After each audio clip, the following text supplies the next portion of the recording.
In this edition of City News, find out why a dinner brought the community together. Also see which school district will implement a policy that will affect students. Plus, find out about a new place to take your kids. These stories and much more coming up on City News.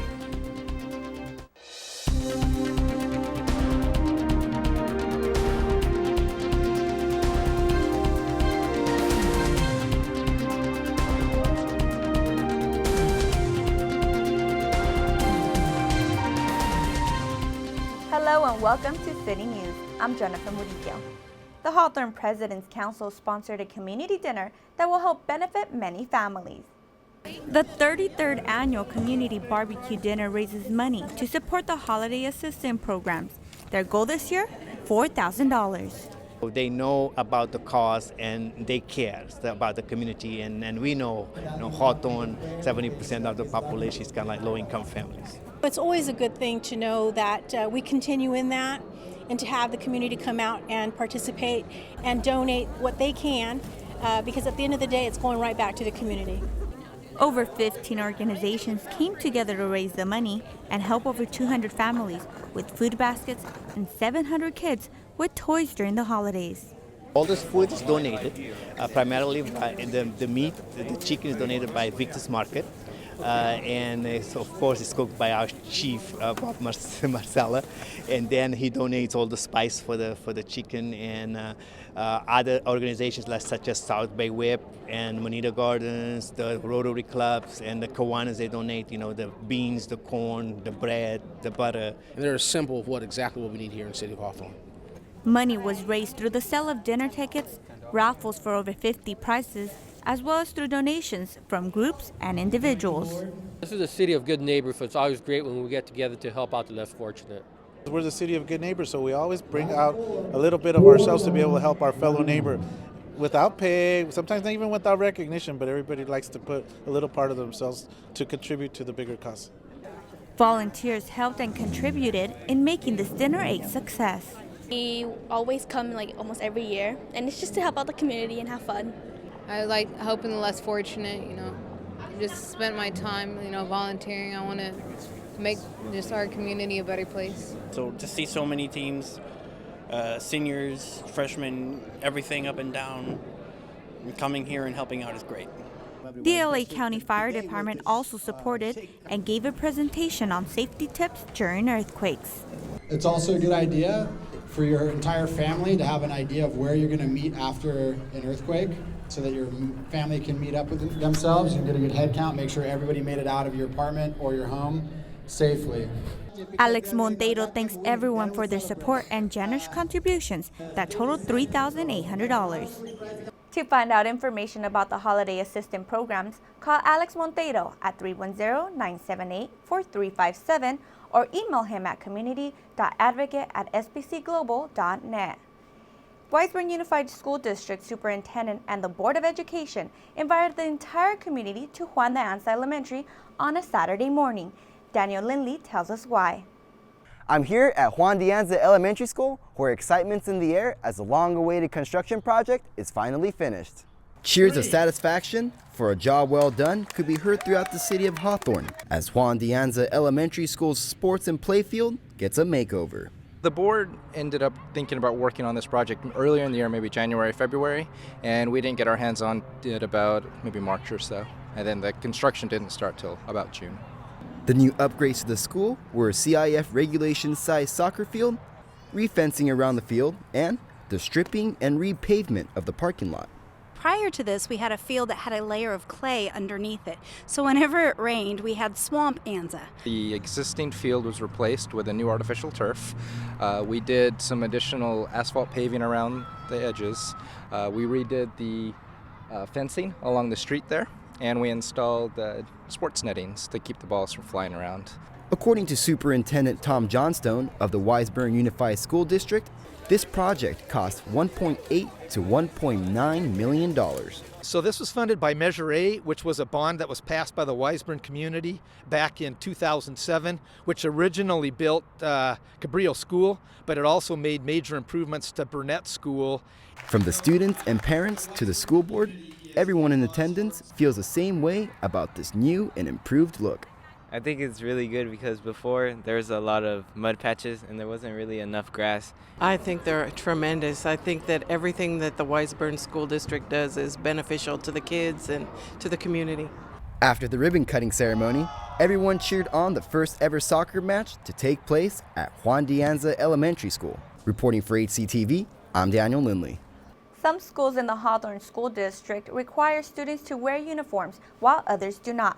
However, a district-wide mandate will standardize the look for all. Shante Passport brings us this report from Zella Davis Elementary. More often than not, school uniforms are parent-approved, while students groan at the idea. But these 5th grade students don't seem to mind. You won't look in your drawer and try to find the perfect shirt to wear to school. If you wear a uniform, you can just take it out and then wear it. I think it's fine because the parents won't have to pay more for regular clothes and they can save money. The students' acceptance is a sigh of relief for parents everywhere. At Zella Davis Elementary, school officials adopted a uniform policy 10 years ago at the request of parents due to several concerns. There aren't issues about, oh, he's wearing new shoes, I don't have new shoes, oh, I like the top that you're wearing, you look ugly, things like that. It's more comfortable and economical for us as parents because we don't have to keep on buying clothes, and it's not a competition between classmates. Currently, 5 schools within the Hawthorne district don't have a uniform policy. However, an overwhelming majority of parents are advocating for the change. Proof, as Principal Carbajal explains, that the district-wide policy started from the bottom up, not the other way around. For more information about the uniform changes, go to www.hawthorne.k12.ca.us or call 310-676-2276. Parents have a new option of where to take their kids for daycare. Moore's Daycare recently opened its doors here in the city of Hawthorne. Moore's Daycare number 2 provides childcare for newborns to the age of 3. So we have as low income and they're on programs, so they're either in school or looking for a job. It's great to have kids and individuals grow up here in the city, and I commend More Daycare for doing this for the community. Here, children are not only watched after, but are also learning. Child's learning experience begins when he's born, and with the right daycare facility and the right early teaching, a child can become very successful throughout his or her school career and then go on from there to graduate from college and become a successful individual. They way ahead of the other children as far as learning is concerned because they're getting it as little babies. So by the time they get 3 or 4, they know their colors, they know their shapes, they know their sounds. So it's not just watching TV all day long. This center can accommodate up to 19 children and has indoor and outdoor play. In a setting such as this, it gives them the feel of warmth and knowing that they're in a safe environment and a setting of where they could grow and learn at their own pace. It's very inviting and warm, and I wish the Moore's Daycare Center every success. Although this is the center's first location in Hawthorne, Lakita Moore has been in the business for over 15 years. Being around other children, you'd be surprised how the babies catch on with other kids being around them and they learn quicker. Moore says she has always had an open door policy as she knows these children are their parents' greatest possession. To learn more about Moore's Daycare, visit them at 11619 South Van Ness Avenue or call 323-755-6200. Coming up next on City News, find out why purple was seen throughout the city. Plus, a young man from Hawthorne overcomes his fears and is now making his dream a reality. There's more news ahead. We'll be right back. Welcome back. 1 in 4 women will experience domestic violence in her lifetime, and a local nonprofit helped bring awareness to this problem. Purple ribbons wrapped trees and medians along Hawthorne Boulevard in October in recognition of Domestic Violence Awareness Month. The New Star Family Justice Center, through the Purple Yourself Hawthorne campaign, led programming throughout the community, highlighting bullying prevention and unhealthy partnerships. Especially the girls at that young age, to have them recognize a relationship that is not healthy, for example, to have them recognize when they're being bullied and just give them the tools. Elena Maloney coordinated events throughout the month and worked with local schools to educate children on creating positive relationships. The reception held at Phantom Gallery included a program on self-defense, taught by high school student Pooja, who teaches girls and women in India how to protect themselves. I think it's important for all girls, especially my age, to become passionate about this. We're the future of the next generation, and I hope I can inspire other girls to do the same. The New Star Family Justice Center shared that 1 in 4 women will experience domestic violence in her lifetime. Most cases of domestic violence are not reported to the police. Domestic violence is really a disease that we can't see. We can't really find what the cause is to it. There's not a shot you can take. There's not a pill you can take. It's something that people have to stand up and be able to do for themselves. And Hawthorne wants its citizens to be aware and to protect themselves and to fight domestic violence wherever it exists. Though Domestic Violence Awareness Month has come to a close, the New Star Family Justice Center plans empowerment hikes, teas with guest speakers, and their annual gala. This is Kelly Moody, HCTV. If you've been a victim of domestic violence and are seeking help, call the New Star Family Justice Center at 323-345-2696 or visit their center located at 14221 Hawthorne Boulevard. The Islamic Center of Hawthorne held its annual Open Mosque Day. Daniel Lindley was there to explain why. Love and know thy neighbor is the theme of this year's Islamic Center's open house, bringing out pleasure and pride in the neighborhood. Love means to care about the neighbors. Love means to make sure if the neighbors need help, don't push them, don't let them struggle in their life if you can support them. The Islamic Center Open House brought together more than 40 Hawthorne residents for the power of knowledge and prayer. Open Mosque Day is a day designated by the Shura Council, which is a council that governs 100 mosques in Southern California, and they try to put together events to bring unity.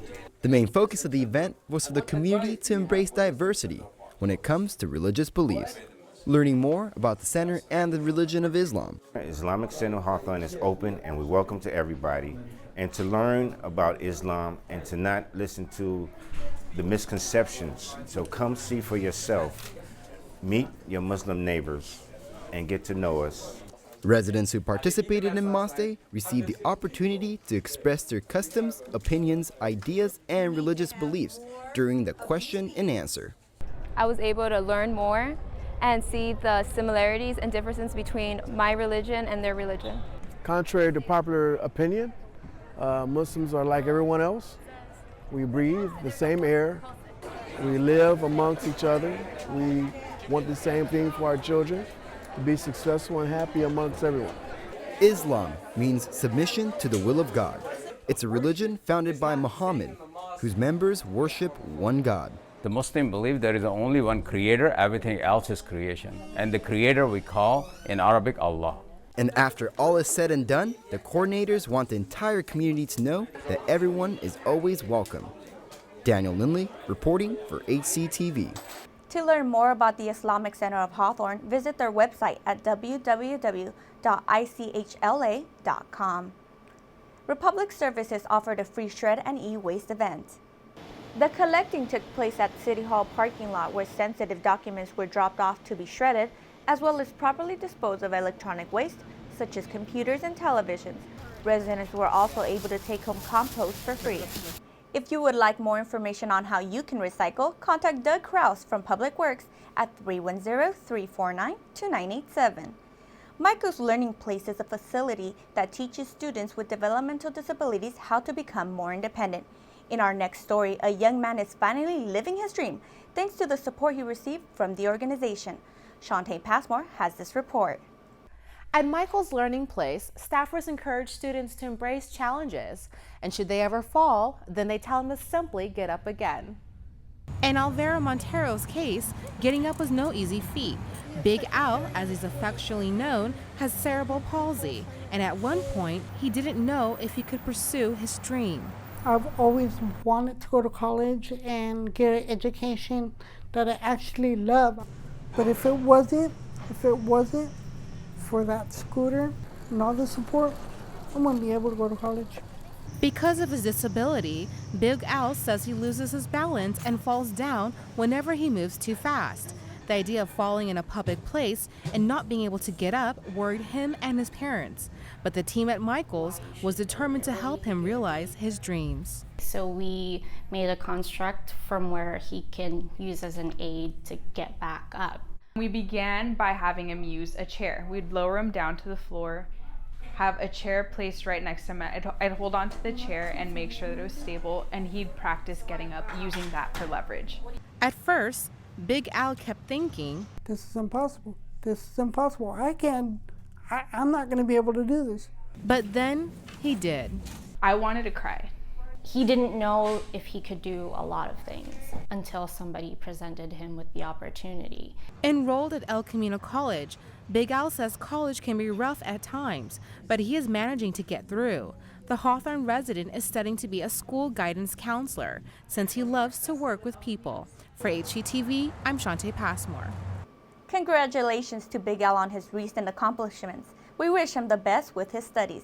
If you're interested in learning about Michael's Learning Place, visit www.michaels.org. When we return, you may have grown up hearing the phrase, "Don't take candy from a stranger." But how do those rules apply on Halloween? We'll tell you how. The West Basin Municipal Water District held their free annual Water Harvest Festival. The community was invited to partake in games, rides, food, giveaways, and a costume contest that celebrated 20 years of water recycling by West Basin. Number 8, contested at number 9. Tours were conducted of the Edward C. Little Water Recycling Facility, which serves South Bay cities. Yeah, it was very fun. I learned a lot of stuff I never knew about how water comes to us. Water that would be wasted to the ocean, we make it a new supply of water that offsets the need to import more water to this area. I think that's pretty amazing that they can take sewage water and make it brand new again. At the water harvest, display booths educated consumers on how they could take their own water conservation initiatives. Gray water is water that comes from your showers and your laundry machine, and we're teaching people on how they can actually take water from their washer and it goes into their landscape. I've learned that when you're not using the water, you have to turn it off because there's a little bit of water in this earth, and without water we can't live like that. We're in a really bad drought, so we need to conserve water. The Water Harvest Festival is one of the events that West Basin organizes to provide water education for the next generation. I think I'm going to try and figure out when I'm older how to make even better water plants. This plant has been expanded 4 times as we add more recycled water customers, and we'll continue to do that. Wildermuth says that the festival gets people to come tour the plant and understand West Basin's goal to educate the public on the value of water. For HCTV, I'm Freddie Rodriguez. To learn more about water saving or get a tour of the Edward C. Little Water Recycling Facility, go to www.westbasin.org. Trick or treat means lots of sweets to eat, but safety is key on All Hallows Eve. Kelly Moody has the story. I love candy on Halloween. Lauren isn't very selective with her candy. My favorite is all of them. But her family certainly is during the Halloween season. With both annual incidents and rumors of drug-laced baked goods and razors in fruity treats, parents are encouraged to look for signs of tampering in all their children's candy. Sophia and her mother, Lena Vasquez, go a step further with their extra safety measures. We carry 2 separate bags. One for the candy to put of the people that we know, like our friends, and one from the houses that we don't know. And I double check those candies really well. Sergeant Chris Cognac worries mostly about traffic incidents this time of year and encourages trick-or-treaters to travel in groups and use crosswalks. When it comes to candy, he says when in doubt, throw it out. Well, you'll normally see a factory seal. So if there's a tear, if there's something looks like it may have been resealed, if it just doesn't look right, then it probably isn't right. Toward the end of September, this photo circulated the internet, warning parents to beware of small candy-like pills that are believed to be ecstasy. While many sources have discredited this specific case, some parents say they have been tricked. by tampered treats. We found candy that were not really covered, so we just threw them away in the trash. It's a gummy, chewy kind of candy, and it looks as though it had been tampered with in some way, and so we just got rid of the whole batch. Sharp things or even drugs in the candy, you can see it more now than before. It's scary. It's really scary. But Sergeant Cognac says Hawthorne has a history of safety when it comes to Halloween candy. National news, the internet, you're going to hear about, things everywhere, but nothing here. Basically, just be cognizant of what you're giving your child. Parents should check for expiration dates on wrappers, watch for unfamiliar brands, and throw out anything with a twisty wrap that could have been unsealed. To stay on the safe side, the city offers an annual Halloween Spooktacular Carnival this year on October 29th, and the police department celebrates the day of Halloween with the LA Kings Ice Crew at the Safety Street Fair. This is Kelly Moody, HCTV. Should you come across any tainted candy or Halloween treats, be sure to contact the Hawthorne Police Department at 310-349-2700. Day of the Dead artwork fills windows and walls at Gallery H, a part of Phantom Galleries LA in Hawthorne. A reception was held to celebrate the first Dia de los Muertos art exhibit in the city of Hawthorne. Dia de los Muertos is a holiday where we celebrate with the families or loved ones that have passed in our life. There's a lot of really amazing artwork here. There's this one lady that did color pencil artwork, and I really liked it. The display included colorful artwork of the Mexican culture, skulls, and various cultural items, including an art installation on Frida Kahlo. Just getting to see all the artists and what they have to offer and what they've created is just incredible. I created a bed frame and also a body that has a cage in it because she was confined to a plaster cast much of her life. I wanted to bring the community together and learn about the history and the customs that we have in Mexico. About 45 artists' work is on display, and on opening night, one art installation came to life. Mighty echo, mirror of the night, rise, green swords inside my flesh. In this case, I found actors that resembled Frida and Diego in their demeanor and their passion, and they spoke the words, their words, Frida and Diego's words, and from the love letters and the diaries that they wrote. It's very surreal in a sense to embody someone so iconic and so liberating, as a female artist in the time. I mean, a real receptive, art-friendly group of people here. Very, very welcoming. Just a lot of fun, actually, to perform tonight. This exhibit also displayed artwork of upcoming artists, students from Hawthorne and Lusinger High School. I was the judge, so I selected the artworks. Not everything was selected, regretfully, but I was able to put together a little show for them and a little exhibition. It's really great because I've always wanted to be in an art gallery. Art galleries inspire many, some at a young age. My uncle has a lot of work here. He has an amazing passion for art. He really inspires me to paint. He says that I'm a really good painter, so that makes me want to paint even more. To end the celebration, an Aztec dance group gave a special performance. I'm so glad to be here in Hawthorne. What a lovely place to bring art forward and to celebrate this beautiful pastime.